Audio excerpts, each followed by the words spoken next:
So ARC 2025 happened this week in London. What is ARC? It's the Alliance for Responsible Citizenship, an annual powwow first developed and founded by Professor Jordan Peterson, as well as others, including Baroness Philippa Stroud, a member of the House of Lords of the UK, and Australia's own former Deputy Prime Minister, John Anderson.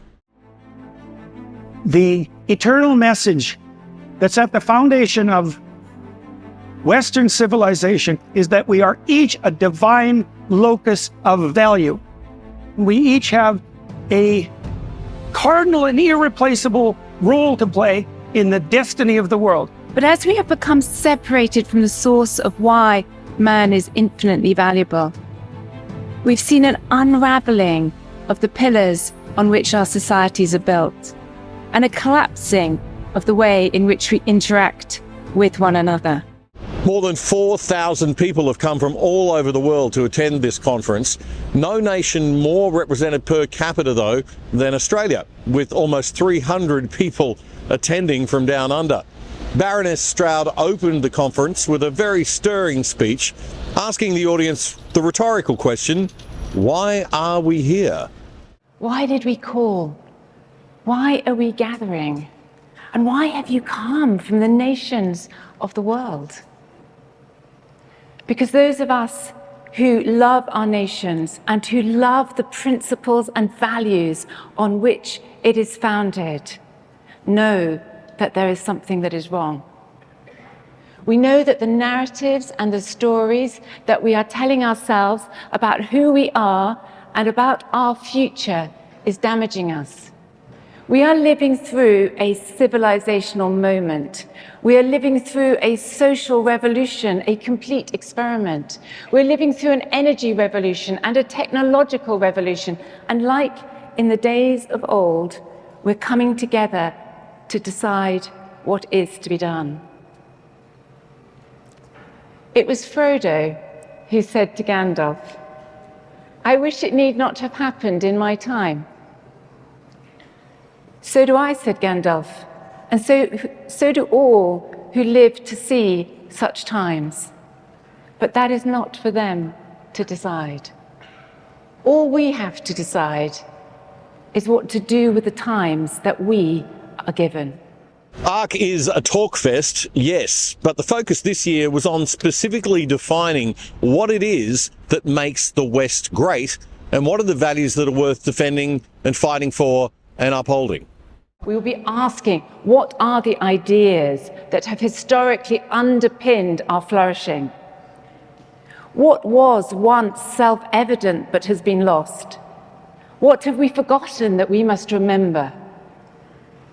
We're going to rediscover the values and virtues on which our civilization was built.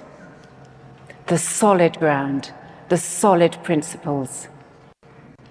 An ethic based on freedom and human dignity, a culture committed to truth, and a people living with a secure identity, grounded by spiritual and philosophical foundations.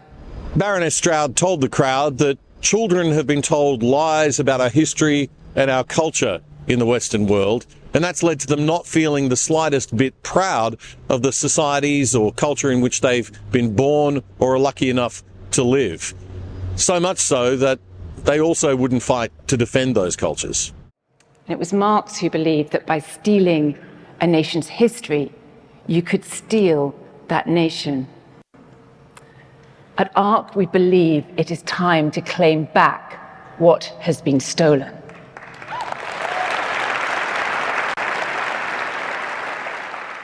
We profoundly believe that the men and women gathered here will be those who rebuild the ancient ruins and restore the places long devastated, and that as we come together, we will strengthen one another for the task ahead.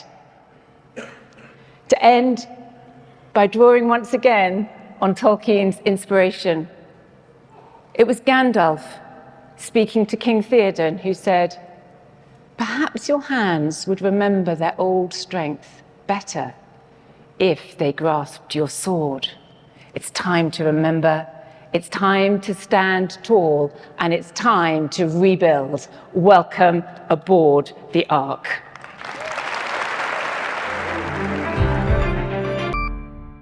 The other side doesn't get more than $1 billion of taxpayers' money to bring you news from a centre-right perspective like the ABC does to bring you news from a left-wing perspective. In fact, we don't get a red cent from the government. We need voluntary donors and supporters like you to keep going and growing. And we hate asking for charity, so we've done a deal with what we think is the world's best VPN, virtual private network service. It'll keep you and your family truly safe without slowing down your internet speeds, and you can watch Netflix or other streaming services using your regular accounts with them as if you're viewing from any country in the world. And you can sign up for less than $3 a month and get a whopping 83% off the normal price. Just go to piavpn.com/otherside to sign up and get more info. That's piavpn.com/otherside. That was a segment from a recent episode of our fortnightly news commentary show, The Other Side, with me, Damien Curry. If you liked it, support us. Subscribe to our channel on YouTube right now so you don't miss a thing. It's totally free. Just click that subscribe button and the little bell. And check out our Other Side Unplugged show too, and join our mission to actually do something and change Aussie media for the better at othersidetv.com.au. That's othersidetv.com.au. Check it out now.